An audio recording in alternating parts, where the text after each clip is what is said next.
Welcome back, listeners, to this episode of Healthy Waves podcast. I'm your host, Sana. And you know what, listeners? Today's conversation is one of those big ones.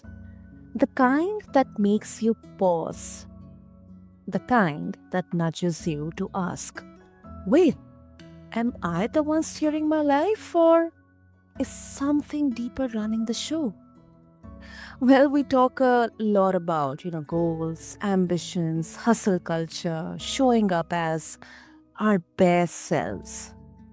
But under all that noise sits a quiet driver that most of us barely even acknowledge. Uh, What's that? Well, it's our subconscious, the collection of stories, patterns, wounds, and wisdom we have absorbed across life. Sometimes inherited from family, maybe sometimes shaped by culture, our surroundings, our environment within which we grew up. And sometimes it's carved by faith or fear. And today, on this episode of the Healthy Waves listeners, we are not just scratching the surface. We are diving all the way in with someone who has spent over 2 decades traveling the world, interpreting dreams, tracing spiritual patterns through history, and also helping people reconnect with who they were actually designed to be. And let me tell you this, listeners, this isn't about hype. It's about truth. It's about clarity. It is about understanding what really shifts when you train your subconscious for success. Yes, that is possible, listeners. And to help us explore that, we have Caleb Matthews. So I invite you all to take a breath first, free your mind for a minute, because this conversation might just rewire the way you think about the goals you're chasing. So, Caleb, welcome to Healthy Waves, and it's really, really an honor to have you. Good to be here, Sana. Thank you very much for having me. And hello, valued dear listeners. Very excited for this conversation. This is, as Sana says, this is a big one, speaking to the subconscious. I'm very delighted to be sharing this conversation with you today. Thank you for having me, Sana. Thank you so much, Caleb. Thank you. And I think the very, very first question, which people will have in their mind, the listeners will have in their mind, oh my goodness, is it possible to train our subconscious? I mean, is it something that goes on kind of in an autopilot? So, Caleb, how do we actually make sense of the fact that we can train our subconscious for success? Yeah, that's a good getting right to the weighty question right off the start. Is yes, so we do have the ability. This is the good news to anyone out there who may be unsure or okay, is this real or is this just fluff? I know we do scientifically have the ability to train our subconscious because our subconscious is going to listen to us whether we speak positivity or negativity over it, whether one way or another or not. It's not going to resist us. And how do we know this? Well, I want to use a scientific example, an epigenetic example from a famous Japanese scientist. I probably can't get the name off the top of my head, but you'll probably recognize the example. And that is many years ago, he had this water test underneath a microscope and comparing water that was under the microscope between somebody who is speaking positive affirmations over the water and someone who is speaking negative aspirations over the water, and looking at those images on the big screen that were microscopic images, and those images reflected the reality of the words that were spoken. The positive words produced beautiful imagery. The negative words produce dark and snarled and twisted imagery. And if that is the result scientifically of words spoken over water, how much more over our subconscious, over the depth of our inner spiritual man or spirit woman that is within us, that is active 24/7. It's active 24/7. And we have a great gift called the power of declaration in our speech that we're able to train it in such a way. Wow, power of declaration in our speech. I love that. I really love that. And I just did a bit of Google, and I think it is Dr. Masaru Emoto. That's the one. Yeah. Very interesting. Very interesting. And Caleb, how does this maybe connect or maybe um, collide or maybe defy with this discussion around that our thoughts create our reality?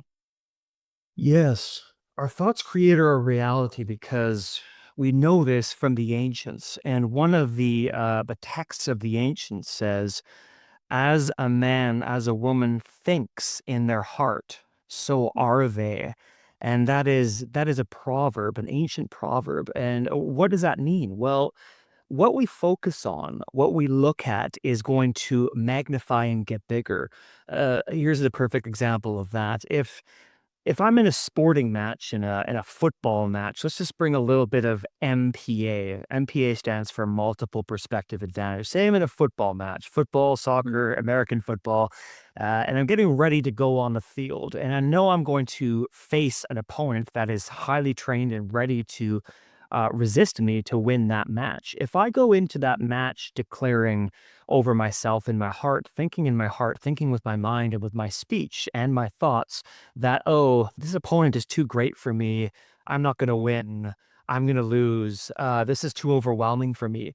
Epigenetically and within our neurological pathways, within our subconscious, within our conscious, within our spirit, within our heart, within our minds, we are going to manifest what we think about, what we look at.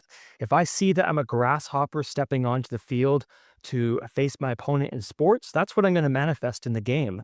If I look at myself that I am going to be a worthy opponent and I'm going to face this challenge, then we are training our minds and our subconscious that we are up for the challenge. And that really is the litmus test. Like if we look at it this way, there's another phrase that is, you know, the quality of a person by the amount of people, the quality of the friends, not Yeah, the amount, not the quantity, but the quality of friends or quality. people that are around us, that are around Santa, that are around me, that are around you. It's not about the number, it's about that quality. In the same way, what thoughts we surround ourselves with, what our speech is, what we choose to speak on and focus on, that's what we're going to manifest within our neurological pathways.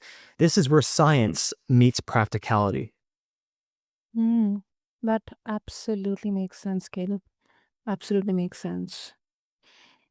Mm, and when yeah, because you have worked with leaders, skeptics, and spiritual seekers, and I think that definitely explains this explanation of how beautifully science and spirituality is blending here.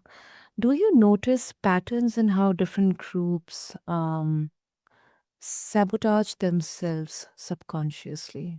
Like, in degree of, let's say a leader is more practical in way they are able to maybe change or manipulate, quote unquote, their reality.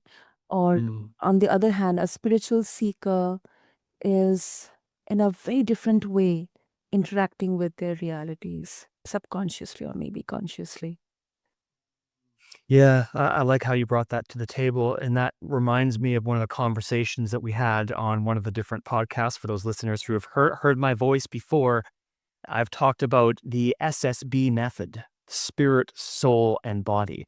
And it is my conviction, my strong belief that we live in a world where there are two groups. One group are living in the engagement of the reality that we are trichotomous beings. The other group is only engaging with two parts of their three part being, that being the dichotomous. So when we speak of leaders and seekers, where things can go off track or off the rails, in my perspective, is when we are following only the dichotomous. And you may be thinking, okay, this is the first time I've heard Caleb talk about this. I've never heard Caleb talk about this. What do you mean, Caleb, about dichotomous and trichotomous? Well, I'm going to explain and bring everybody up to snuff if you haven't heard this declaration and this comparison before. Dichotomous is something that is especially pushed mainly in the Western world primarily, and that is to engage with the soul and the body. So two parts of the three parts of our being.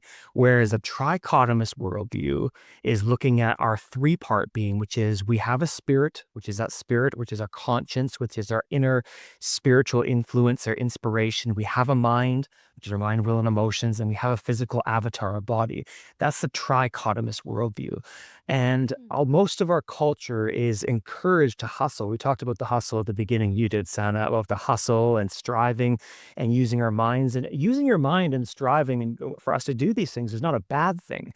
But when left to our own devices by only engaging with the soul and only engaging with the physical body and leaving the spiritual to the side, leaving that subconscious inner light to the side, we can lose so much of what really our God-given design is. And that is, we are created in the image of God, spirit, soul, and body.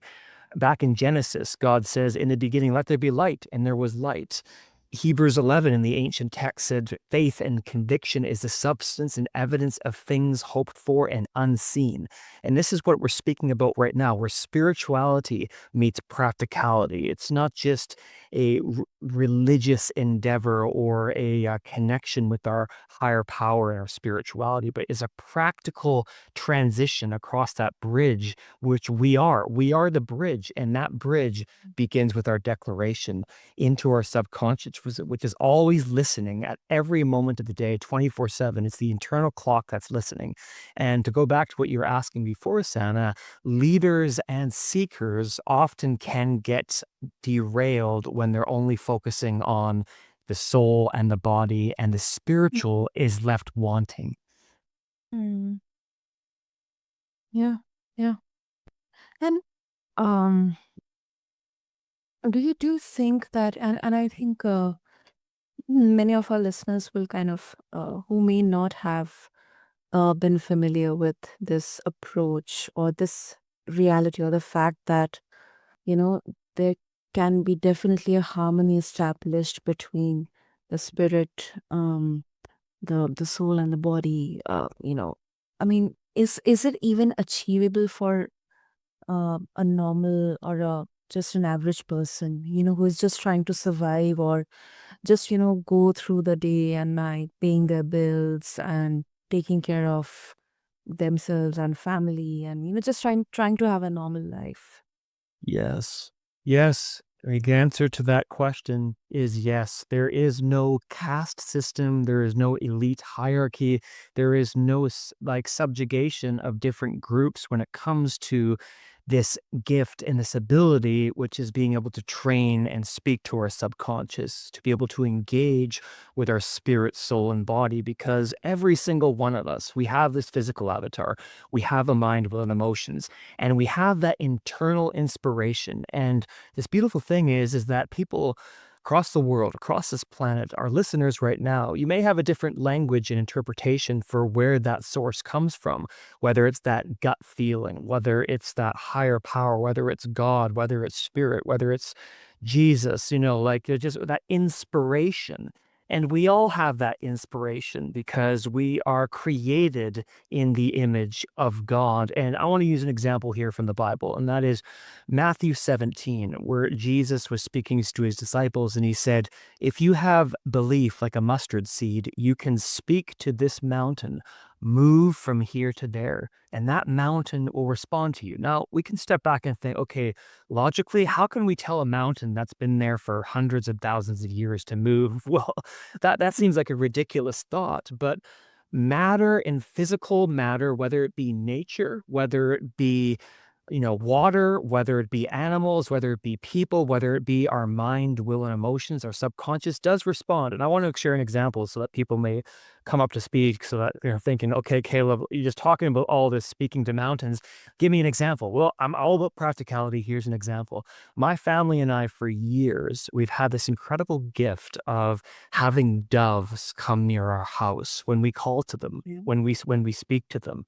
And we talk to the doves. We call them in Spanish, it's called palomita, which means dove. And so we say, Hola, palomita, hello, palomita, and we'll speak to the doves in the morning and in the afternoon and in the evening, and they'll come. Whether we live in Mexico or Canada, the doves do follow the frequency and the harmony of the voice of people that they can trust. No different than when you walk down the street and you see a friendly dog approach you. Animals can sense within that frequency who they can trust and who they can't. That's why a dog will start to bark and go crazy when they're around somebody that has drugs or they're trying to smuggle something or they can't trust them because they have a bad frequency. In the same way, we have that frequency within us. So when Asana, you're asking, does the person that's trying to pay their bills or just get by in life, can they access this too? The answer is absolutely yes, because I and you and no and everybody else listening, we are equal in this sense. And that is we are equal because we all have a voice, we all have a talent, and that is what we choose to speak to with our mouth within our subconscious, what we choose to say, whether we're going to pronounce blessing or curses, whether we're going to speak positive or negatively. That's what Jesus was talking about when he said to his disciples, if you have faith like a mustard seed, you will say to this mountain. Well, a mountain isn't just something physical. It's a opposition. It's an opposition, or it's something that's standing in our way. Move from here to there, and we all have that line that we're going to cross or not cross. We all have that line in our neurological pathways in our minds. Am I going to believe this or not? Am I going to speak and train my subconscious or not within ourselves? We all have a spiritual line, a subconscious line. We have a family line. This is a whole different topic in itself, a generational line, Mm. a physical line, emotional line, cultural line. You get the drift. We get the drift, right? We all have a line, but when it comes to crossing over this moment of decision to speak to our subconscious, to train it, we need to cross that line. And you know what? Everybody can cross that line. There is nobody who is more qualified or not to cross that line. All of us are, because we have a spirit, we have a soul, we have a body, we have a subconscious that's waiting for us to train it, because this is where the secret sauce happens, where the bridge between entering into the realm of dreams in the night season or not. Many people, they've come to me over the years in these festivals or fairs or these conferences or these events, and I ask them, when's the last time you had a dream? And many people will say, I marvel at this, and my team will marvel at this when they say, oh, I don't dream. Like, do you? And then I'll dig and, oh, yeah, well, I dreamed like 5 years ago, I had this dream. Well, actually, you do dream, but you're telling yourself, because I don't have these epic 10-page dreams like my neighbor does, that you don't dream. And if you keep telling yourself that long enough, you're going to stop dreaming. Anyways, I'm rambling on there, but we can speak to our subconscious what's going to manifest, and it's going to manifest. That's just the truth. I mean, if it's not rambling, Kira, because that's so very well put, and it's definitely, I mean, more than just maybe anyone calling it out that it's just positive, overly positive. I don't think so. It is overly positive because if it is lifting our hopes, our aspirations, and if it is uplifting someone who may be seeing themselves from a point of judgment or questioning their decisions, maybe their past experiences, questioning their own existence.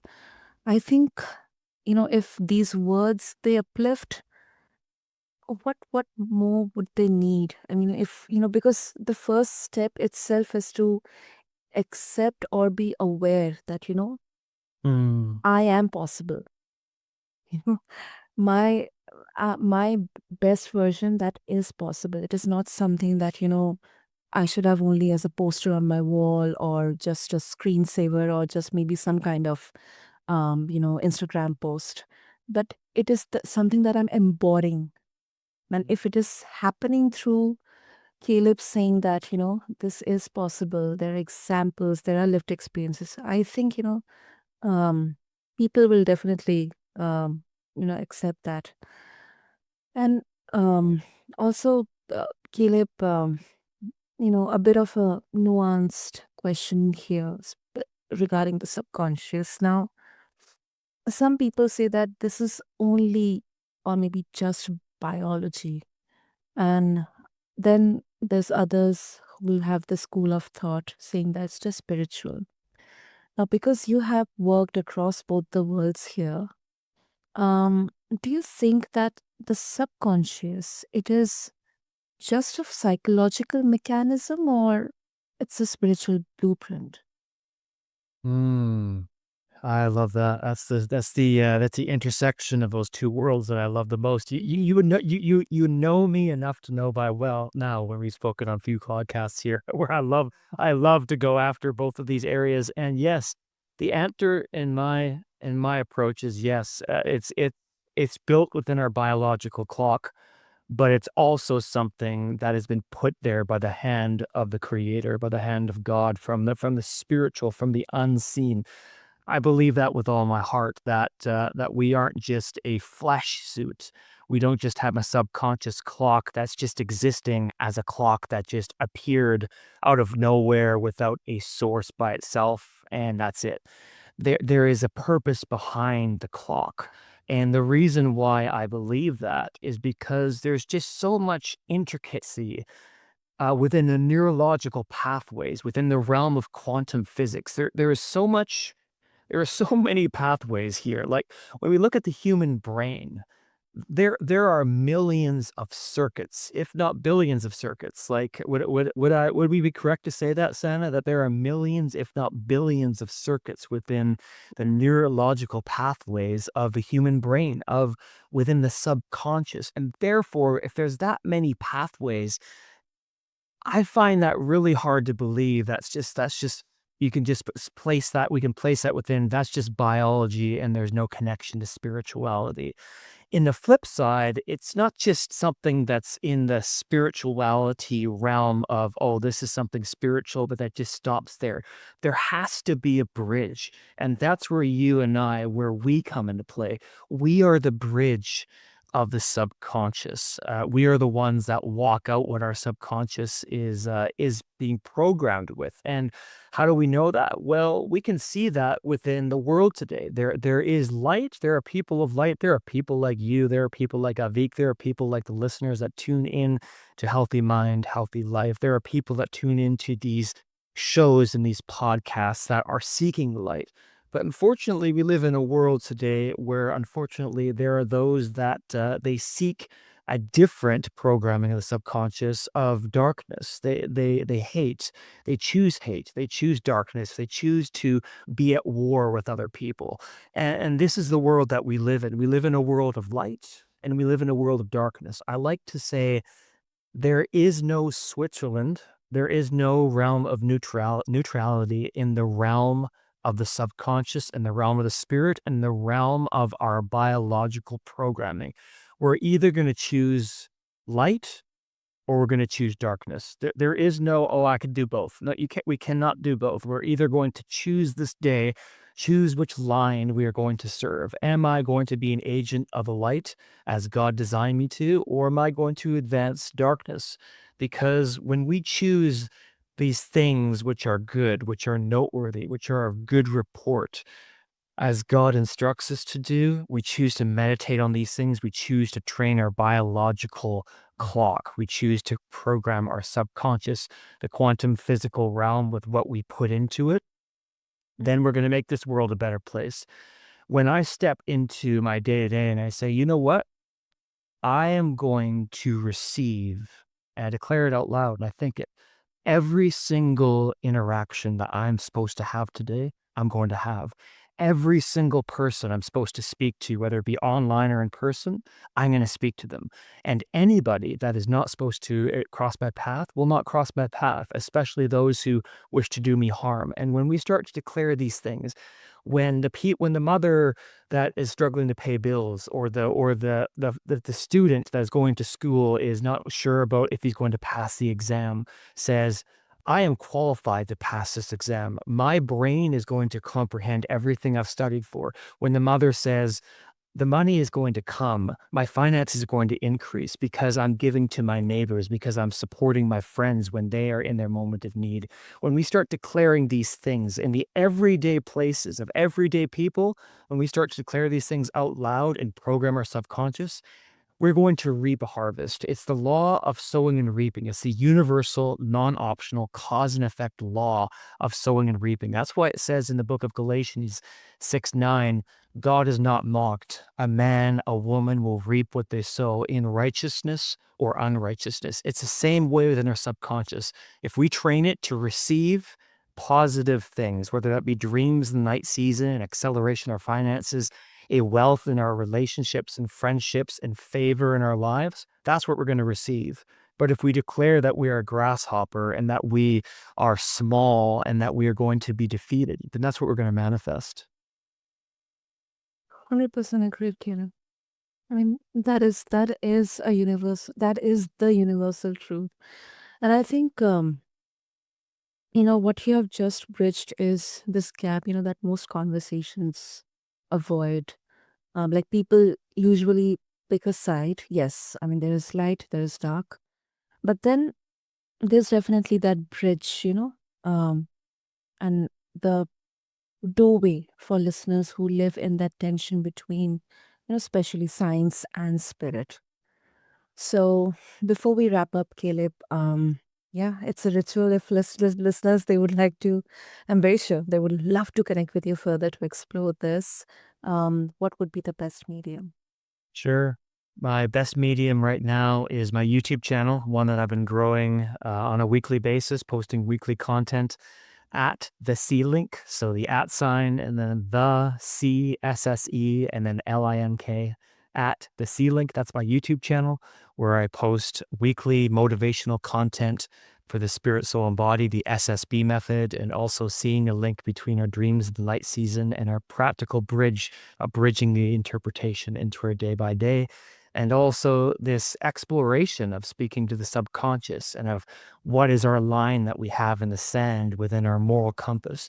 These things and more within our history, learning from the sea links in our history and our entrepreneurial endeavors, and in our day by day, in our simplicity, in our day by day walk of exploring what God is saying to us to walk in the purpose to which we've been created. That's my YouTube channel. That's where people can tune into. So if you've enjoyed this conversation, you've enjoyed me and Santa's conversation, and you're like, man, I really love what Caleb is saying, tune in, follow, hit that subscribe button at the C link. Everybody who's listening to this right now, stop what you're doing, go to YouTube, youtube.com/@ the C link, and I'll be motivating you there on a week by week basis with free motivational content that costs you nothing except only a few minutes of your time. And a few minutes could change your life. It could change your perspective of something maybe you've never seen before about spirit, soul, and body, something you've never seen before about training your subconscious, something you've never seen before about how God has created you in his image and to reach the purpose to which you've been created. You can also follow me on my website, www.calebmatthews.net. That is my C-Link website where I've got past guest podcast appearances on this podcast and many others that I have in my archives and rich content from my YouTube channel. And you can follow me on there as well. You can follow me on Instagram, Caleb on the Runway, and follow my adventures in Mexico, in Canada, and in the international circle. You can also follow me on www.theitinerantOasis.com. That is where I'm speaking to you from right now in Mexico, my Airbnb digital nomad workspace hotspots to where people can train online and do their content online and just get locked and loaded into the digital nomad life. That's what I'm doing. But I want to leave you with this, listeners, as I wrap up. And thank you, Santa, for having me on the show. Thank you, Avik, if you're listening to this recording. Sorry, you're feeling under the weather. You're feeling under the weather, and all the people in the network that are part of Avik's team, part of Santa's team. Everybody with a healthy mind, healthy life, and everybody that are the listeners across India, across Asia, across the world, across Europe, across the UK, across Canada, United States, Mexico. I want to speak to you where you are right now, whether you're listening on the public transit, whether you're listening in the park, whether you're listening at home, whether you're listening in your vehicle, whether you're listening on a walk in the park. I want to say this to you right now, speak this to you right now, encourage this to you right now, and that is you have a gift. They're one of the greatest gifts that God has ever given, and that is being created in his image. And by being created in his image is the reality of your voice And with your voice, you have an ability to train your subconscious to speak to your inner man, your inner woman, your spirit, soul, and body, and declare, because what you declare, what you will become. So I encourage you in this: train your subconscious. Speak life and not death. Speak light and not darkness over your subconscious. Because when you do that, when we do that, we can step into everything that the Spirit of God has created us to do in this life. And that is to train our entire being to prosper and to succeed. Because these are the plans that God has for us, to give us a future and a hope, to prosper. And that is God's plan from Eden, from Genesis, all the way to Revelation, from the beginning to the end, because that's who God's name is: the Alpha, the Omega, the beginning and the end. So I speak a blessing over you, wherever you're listening from, in India, in the UK, and in every nation on earth, that you are going to fulfill the purpose to which you've been put here on this planet. Everything you've been prepared for, all the battles, all the mountains. Speak to the mountain like Jesus said: move from here to there, and that mountain will move for you. Thank you for having me on the show. I really appreciate it. Thank you so much, Kiran. That was really, really, that was, that was beautiful. That was beautiful. Listeners, you heard from Caleb, and before we conclude, I think this beautiful conversation reminds us that success isn't just strategy or mindset. It is the quiet architecture beneath both. And if something in today's conversation stirred you, if a part of you whispered, "This is me, this is my pattern, and this is my time, my season to shift," take that seriously, because that whisper is where real transformation usually begins. Thank you so much to everyone for tuning into this episode of Healthy Waves. Stay curious, stay brave, and stay open to the parts of you that are just now waking up. Thank you.